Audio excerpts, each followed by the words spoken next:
আসসালামু আলাইকুম ভাই, আজকে আমরা তাল পেরে খাইলাম আর মজা করলাম।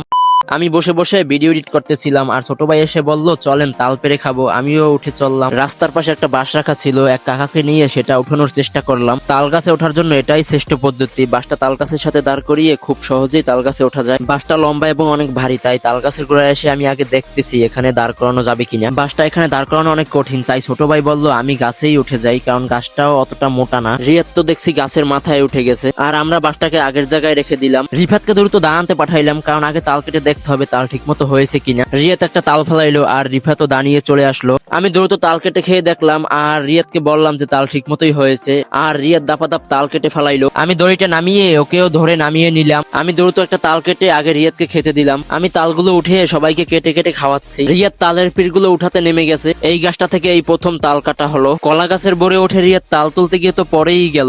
তাজা তাজা তাল খেয়ে আজকে একটা মজার মুহূর্ত কাটলো। একেবারে গ্রাম বাংলার সেই পুরনো ফিলিংস।